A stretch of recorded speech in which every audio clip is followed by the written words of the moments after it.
How's it going, everybody? Gorilla Scientist here, formerly known as DK Dyer, and today we will be discussing what the fighting game archetype Gorilla is.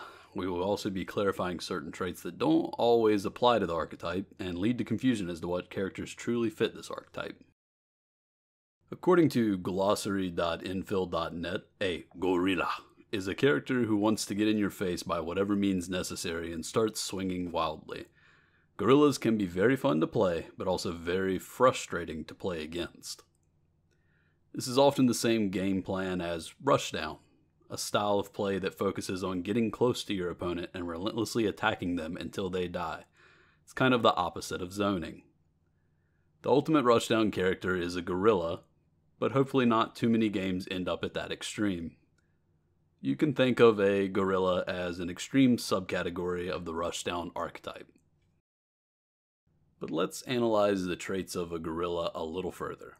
We need to find the root of why people find gorilla characters so frustrating to play against. What causes those players to use gorilla as a misnomer for characters they find frustrating to play against that, well, aren't gorillas? Firstly, what are the key traits of a gorilla?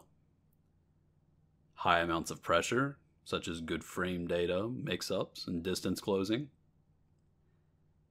They're probably not very heavily execution focused.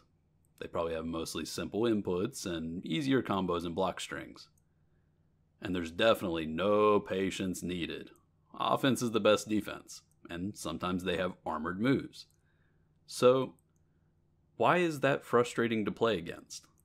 Someone with less practice or skill could easily overwhelm you if you don't play patiently. More so, it is the fact that a gorilla forces the other player to have a focus on defense. The players who hate playing against a gorilla the most are those with weak defensive fundamentals. Now let's talk about traits that separate similar playstyles from being truly gorilla. If no patience is needed, you can rule out most grappler characters. Grappler characters tend to be slow and have little to no distance closing ability. People often accuse a grappler character of being a gorilla simply because of their high damage output when at point-blank range. If a gorilla isn't heavily execution-focused, we can rule out characters with defensive or hard-to-perform combos, mechanics, and special moves. So typically characters with stances, charge moves, and small frame windows for their combos aren't going to be in the gorilla archetype.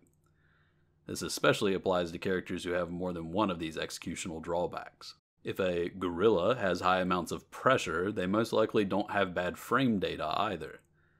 Otherwise, it would be much easier to simply punish their offensive-oriented playstyle. With that in mind, I think it is safe to say that you won't find any gorilla characters in the bottom tier of their respective game. They are likely to have a normal or special move that is considered broken, or maybe even multiple of these contained within their moveset. Hopefully that helps clear up a little bit of the misconceptions around which characters deserve the archetype gorilla. And if not, we are thinking of starting a series of short videos where we analyze if specific characters are gorilla or no-rilla. If this sounds interesting to you, be sure to let us know down in the comments what characters you would like to see analyzed. We are taking suggestions.